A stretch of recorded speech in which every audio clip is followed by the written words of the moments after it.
나사로가 병들어 죽었습니다. 죽은 지 나흘이 지나고 냄새가 납니다. 예수님은 나사로의 누이 마르다와 마리아와 함께 나사로의 무덤으로 갔습니다. 죽은 지 나흘이 되어 냄새가 나는 그곳에 갔습니다. 마르다와 마리아에게 무덤을 막고 있는 돌을 옮겨 놓으라고 말씀하신 후에 큰 소리로 나사로야 나오너라, 그렇게 말씀하셨습니다. 그때 나사로 죽은 지 나흘이 됐습니다. 냄새가 납니다. 나사로가 살아날 확률은 제로입니다. 그런 일은 일어날 수 없습니다. 일어날 수 없는 일들이 일어납니다. 나사로가 수족의 배로 동인 채 나오는데 얼굴에는 수건이 쌓여 있었더라고 이야기를 합니다. 그러니까 얼굴은 수건으로 쌓여 있고 수족은 배로 동인 채 나사로가 걸어 나오는 겁니다. 당시 많은 유대인들이 마르다와 마리아를 위로하기 위해서 예수님과 함께 있었습니다. 예수님과 함께 나사로의 무덤으로 갔었습니다. 근데 거기에서 놀라운 광경을 보게 된 겁니다. 예를 들어 봅시다. 사람이 죽었는데 제가 그 죽은 사람을 살렸다고 한번 생각해 봅시다. 어떤 일이 벌어질까요? 수많은 유대인들이 믿겨지지 않는 그런 현장을 보게 됩니다. 죽은 지 나흘입니다. 나사로가 누군지, 어떻게 두고 죽었는지, 장례식에 참석했던 사람들입니다. 장례를 다 두 눈으로 목격하고 치르는 것을 보았던 사람입니다. 그랬던 나사로가 살아나온 겁니다. 가만히 있을 수가 없었습니다. 내가 봤다고 나사로가 살았다고, 나흘이 되었던 냄새가 나는 나사로가 살아났다고 이들이 증거하기를 시작합니다. 내가 봤다고. 어떻게 죽은 사람이 살아날 수 있어? 아니, 내가 봤다고. 그리고 그 중심에 누가 계십니까? 예수님이 계십니다. 이들의 증언을 통해서 수많은 사람들이 예수님을 믿었다라고 이야기를 합니다. 그리고 죽었다가 살아난 나사로를 보기 위해서 그 나사로 집과 예수님께 모여들었던 것들을 볼 수 있습니다. 요한복음 12장 17절 말씀을 보면 나사로를 무덤에서 불러내어 죽은 자 가운데서 살리실 때에 함께 있던 무리 라고 표현하고 있습니다. 그 역사적 현장에 있었던 사람들이 증언합니다. 증언한지라. 그리고 예수님께서 예루살렘으로 올라가실 때 수를 셀 수 없는 수많은 사람들이 손에 종려가지를 들고 호산나 찬송하리로다, 주의 이름으로 오시는 이여 이스라엘의 왕이시로다 라고 노래하고 찬송하면서 예수님을 호위하면서 마치 왕이 등극하는 것처럼 예루살렘으로 호위하며 가고 있는 모습을 볼 수 있습니다. 바리새인과 대제사장들은 예수님을 대적했던 사람들입니다. 어떻게 하면 예수님을 죽일까, 이것을 모의했던 사람들인데 이들이 말합니다. 모든 사람, 세상 모든 사람들이 예수님을 따른다라고 말하고 있는 것을 볼 수 있습니다. 요한복음 12장 19절 말씀을 보면 당시 분위기가 어떠했는지를 우리가 잘 알 수가 있습니다. 바리새인들, 그들은 예수님을 대적했던 사람들이잖아요. 이들이 말하는 겁니다. 서로 말하되 볼지어다 너희 하는 일이 쓸데없다. 보라, 온 세상이 그를 따르는도다 라고 이야기합니다. 예수님이 구원자가 되신다는 겁니다. 예수님이 이스라엘의 왕이 되신다라는 겁니다. 예루살렘으로 올라갈 때 그렇게 찬송하며 왕을 맞이하는 그런 모습들, 대제사장과 바리새인들, 예수님의 대적자들은 이제 끝났다, 예수님을 없이 하지 못한다, 쓸모없는 짓이다, 쓸데없는 짓이다, 온 세상이 예수님을 따르게 될 것이다 라고 이야기를 했습니다. 당시 예수님의 지지율이 어떠했는지 짐작해 볼 수 있습니다. 죽은 자를 살렸으니까 하나님의 아들이요, 그리고 왕으로 그들은 받아들인 겁니다. 누구도 의심하지 않습니다. 그렇게 예수님을 맞았던 겁니다. 바로 그때 예수님께 헬라인 몇 사람들이 빌립에게 찾아와서 예수님 뵙기를 청했습니다. 헬라인은 이방인이잖아요. 명절을 지키기 위해서 예루살렘으로 왔다가 예수님에 대한 소문을 듣고 헬라인 몇 사람이 예수님 뵙기를 청했습니다. 그 얘기를 들은 빌립이 안드레에게 이야기합니다. 안드레와 빌립이 예수님께 가서 헬라인 몇 사람이 예수님 뵙기를 청합니다 라고 얘기했을 때 예수님께서 의의 이야기를 합니다. 인자가 영광을 받을 때가 왔도다 라고 이야기합니다. 헬라인 몇 사람이 예수님을 뵙기를 청한 거하고 인자가 영광을 받을 때가 왔다라는 그 사이에는 무슨 연관이 있을까요? 왜 둘을 이렇게 예수님께서는 연결 지었을까요? 헬라인 몇 사람이 방문한 것을 사인으로 보신 겁니다. 무슨 사인일까요? 예수님께서 영광을 받으셨다라는 말은 무슨 말입니까? 의미가 무엇입니까? 예수님께서 세상에 오신 목적은 세상을 구원하기 위해서 오셨습니다. 세상을 구원하기 위해서 예수님께서 오셨는데 그 세상을 구원하기 위해서 예수님께서 하신 일은 무엇입니까? 죽는 거였습니다. 인자가 영광을 받을 때가 왔다라고 이야기하면서 요한복음 12장 24절 이어서 이야기합니다. 내가 진실로 진실로 너희에게 이르노니 한 알의 밀이 땅에 떨어져 죽지 아니하면 그대로 있고 죽으면 많은 열매를 맺느니라 라고 이야기합니다. 서로 이어지고 연관되어지는 것들을 볼 수 있습니다. 쉽게 얘기해서 난 죽으러 왔다라는 얘기입니다. 많은 열매를 맺기 위해서는 죽어야 된다라는 겁니다. 그 죽음과 영광을 얻는다라는 게 연관이 있는 겁니다. 마태복음 10장 45절, 마가복음 10장 45절 말씀을 보면 인자가 온 것은 섬김을 받으려 함이 아니요 섬기려 하러 왔다.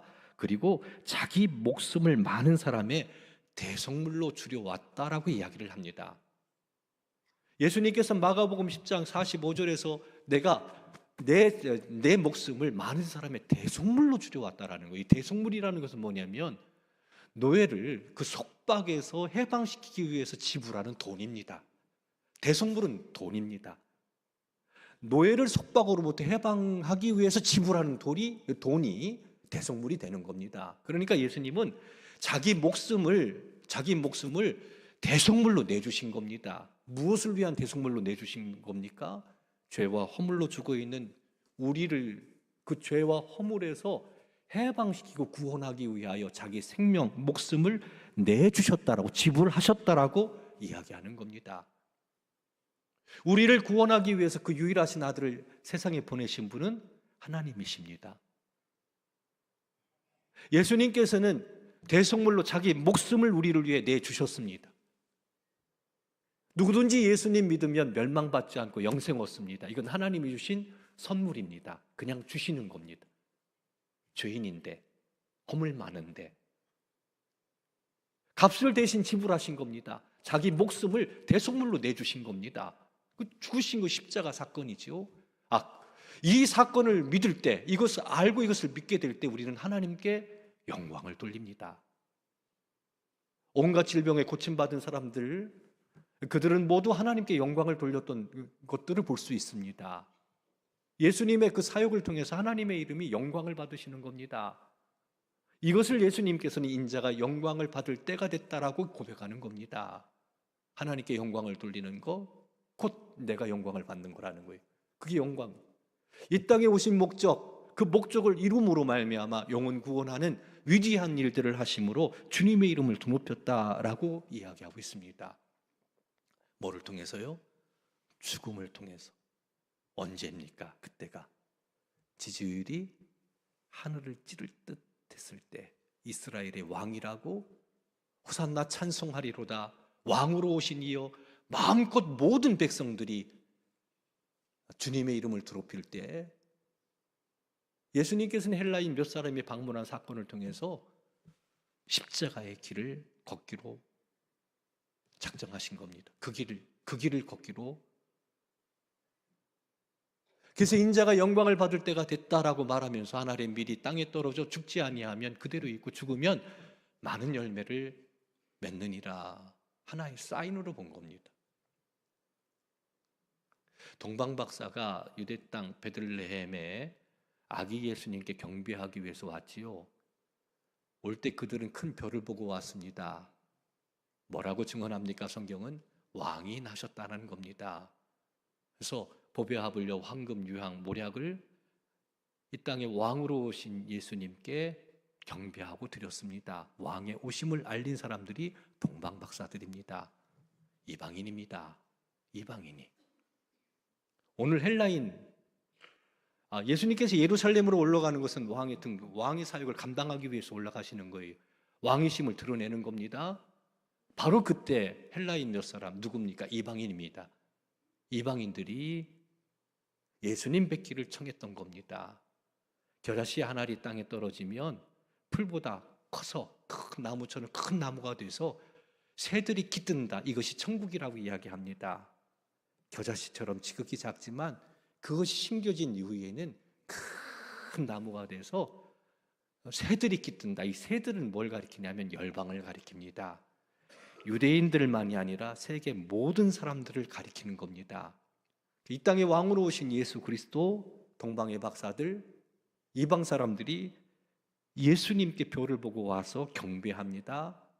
예루살렘으로 등극하시는 하나님의 아들 이스라엘 왕, 그들이 친송했잖아요. 그것을 보고 헬라인 몇 사람이 예수님을 뵙기를 청한 겁니다. 하나의 사인으로 본 겁니다. 내 때가 됐다라는 겁니다. 그리고 왕의 사역을 감당하는데, 왕의 사역은 무엇입니까? 하늘의 밀이 땅에 떨어져 죽어야만 많은 열매를 맺는 것처럼 귀한 열매를 맺기 위해서 십자가의 길을 걸어가신 왕의 모습을 볼 수 있습니다. 하나님 나라를 가지고 예수님 오셨습니다. 열방이 그 예수님께로 모여드는 그런 그림을 그려볼 수 있습니다. 동방박사나 헬라인 몇이나 수많은 사람들이 왕 대신 주님께로 모여들어 그 통치 아래, 그 다스림 안에서 평화를 누리는 그런 모습을 볼 수 있습니다. 그래서 예수님께서는 기꺼이 인자가 영광을 얻을 때가 됐다라고 말씀하시면서 지지율이 하늘을 찌르듯 높았을 때, 모든 이들이 왕으로 예수님을 추대하려고 했을 때 예수님은 스스로가 십자가의 길, 죽음의 길을 선택한 것을 볼 수 있습니다. 그리고 구원을 이루셨습니다. 십자가에 달려 죽으신 것이 패배의 모습으로 많은 사람들은 그렇게 느꼈고 비춰지기도 했지만, 그 죽음을 통해서 모든 죄, 세상의 모든 죄를 사하셨습니다. 어두운 세상에 빛을 가져다 주셨고, 또 이렇게 주님을 예비하며 영광 돌리는 놀라운 세계를 만드셨고, 그분의 이름을 높이며 그분을 따르는 하나님의 백성들로 이 땅을 새롭게 변화시켜 나가는 일들을 이루신 것을 볼 수 있습니다.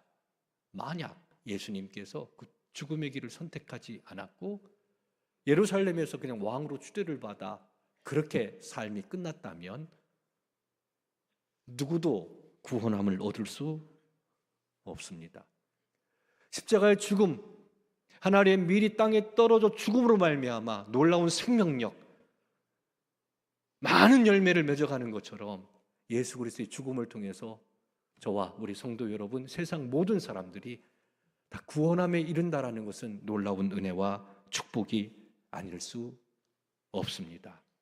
누구든지 예수님 믿으면 멸망하지 않고 영생 얻습니다. 믿는다라는 것은 예수님의 이 위대한 사건, 내 죄와 허물을 위해 죽었다라는 것을 받아들이는 겁니다. 그리고 저 십자가를 통해서 내 모든 허물이 용서받았다라는 것, 내가 하나님의 자녀가 됐다라는 것, 이것을 인정하고 받아들이는 것이 믿음입니다. 또 한 가지 믿음이라는 것은 내 삶의 우선순위에 예수님을 두는 겁니다. 이게 믿음입니다. 삶의 우선순위가 되니까 그분을 따르는 겁니다. 믿음은 따름을 포함합니다. 즉 다시 말해서 하나님 나라 왕으로 오신 하나님 나라, 그 나라의 왕 대신 왕의 명령을 따라 살아가는 삶, 이것은 곧 예수님을 따르는 삶이다라고 이야기할 수 있습니다. 그것을 숙명으로 받아들이는 거예요. 믿는다라는 것은 그겁니다. 여기에서 틀어지니까 다 틀어지는 거예요. 믿는다, 믿고 예수 그리스도께서 행하신 위대한 일을 믿는다, 그분을 내 삶의 주인으로 모셔드리고 왕으로 모시고 그 주님을 따르는 것을 숙명으로 여기는 거예요. 마땅한 것으로 여기는 거예요. 누구의 지배를 받느냐에 따라 그 삶의 질이 달라지지요. 선한 목자 되신 주님의 다스림 안에 있게 될 때 평안합니다. 기쁨이 있습니다. 행복이 있습니다. 믿으시기를 주의 이름으로 축원합니다. 놀랍게도 인자가 영광을 얻을 때가 왔다, 받을 때가 됐다. 그리고 하늘의 밀이 땅에 떨어져 죽지 아니하면 그대로 있고 죽으면 많은 열매를 맺는다라고 말씀하신 후에 주님께서는 나를 섬기려면 나를 따르라고 말씀하십니다. 그 말의 의미가 뭡니까? 그 은혜 가운데 나를 섬기려면 나를 따르라. 하늘의 밀로 가정에 심겨졌고 하늘의 밀로 교회에 심겨졌습니다. 이 세상이라는 곳에 우리는 하늘의 밀이 되어 심겨진 존재라고 이야기할 수 있습니다. 죽어야 많은 열매 맺습니다. 죽지 않으면 아무런 열매도 기대할 수가 없습니다. 내가 하고 싶은 대로 삶을 살아가는 것이 그리스도인의 삶이 아닙니다. 주님이 원하시는 것을 따르고 순종하는 것이 그리스도인의 삶입니다. 내가 가고 싶은 것이 아니라 주님이 가기를 원하는 것, 내 꿈을 이루는 것이 아니라 주님의 뜻을 이루기 위해 힘쓰는 것, 내 안에서 주님의 이름이 드높여지는 것, 이것이 우리 그리스도인의 삶이다라고 이야기할 수 있습니다.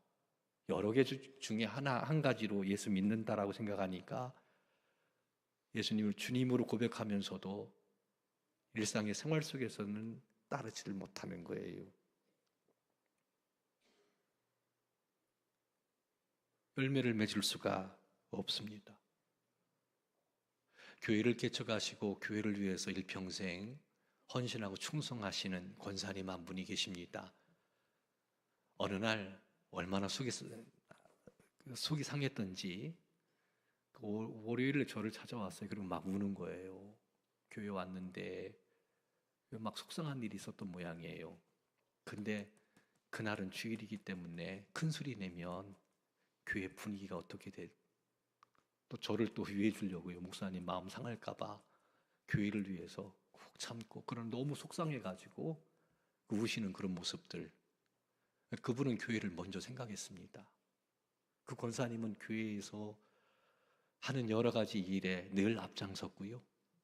어느 정도였냐면 교회에서 교회를 위해서 생명을 요구한다면 죽을 각오가 되어 있는 분이에요. 그런 믿음의 길을 걸었던 분입니다. 그러니까 공동체를 먼저 생각하는 겁니다. 예배를 먼저 생각을 하는 겁니다.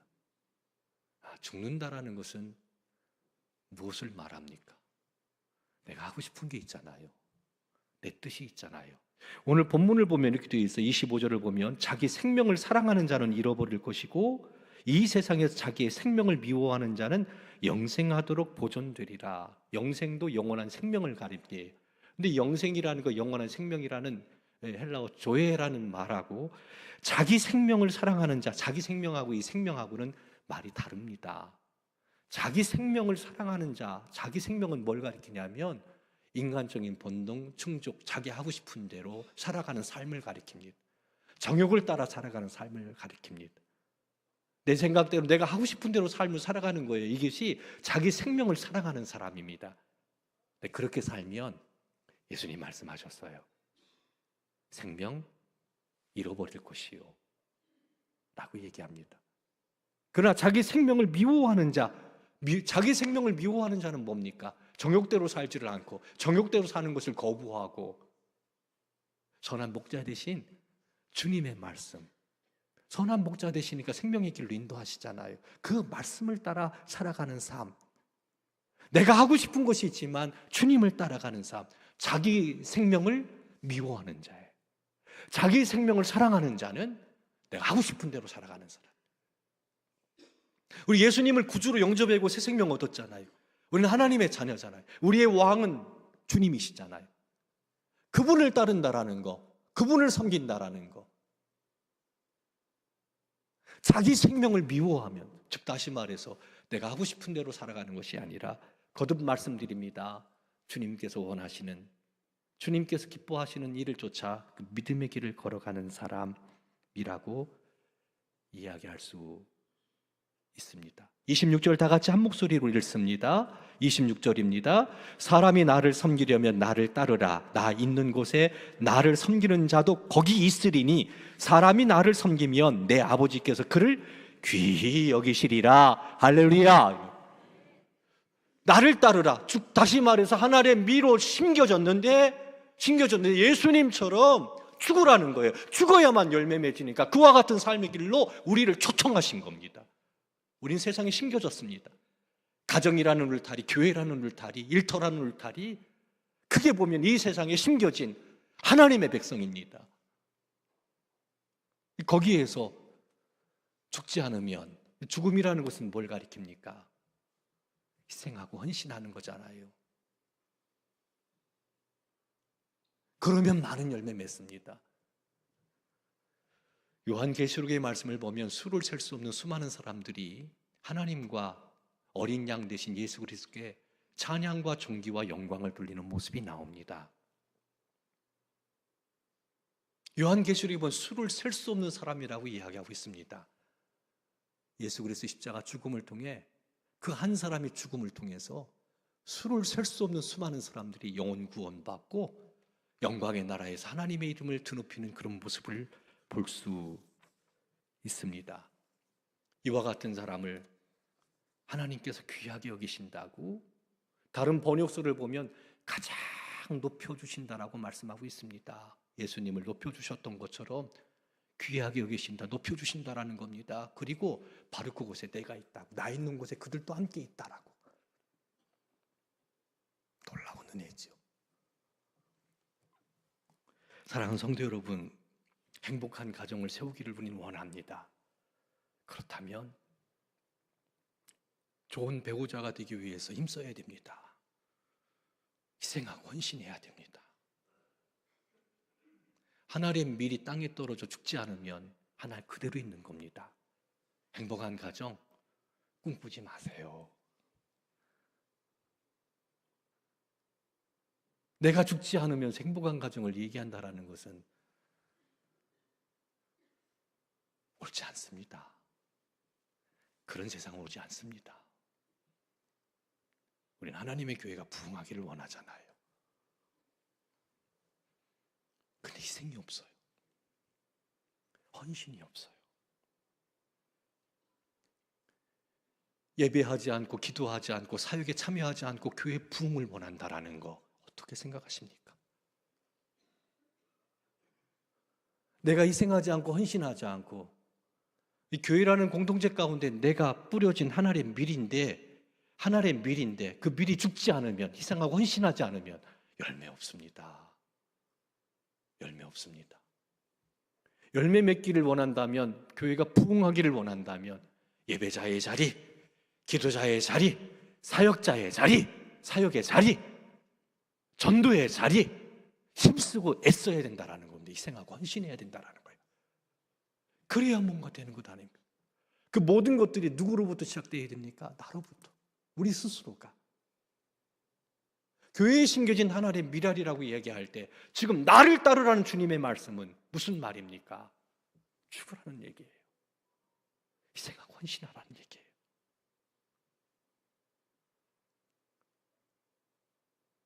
그러면 부흥합니다. 놀라운 날을 볼 수 있습니다.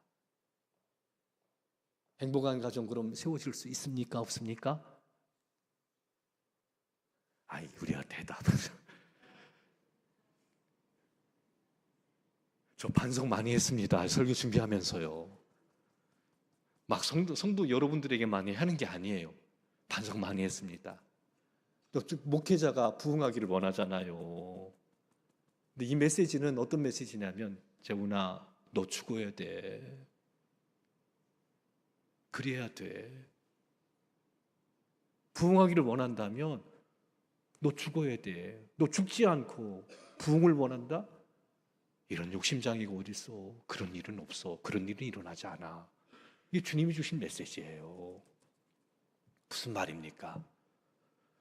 그래서 영혼들을 구원하고 세상을 새롭게 하는, 또 행복한 가정을 세우고 그 속에서 보람과 기쁨을 누릴 수 있는, 그러기 위해서는요, 희생해야 돼요. 헌신해야 돼요.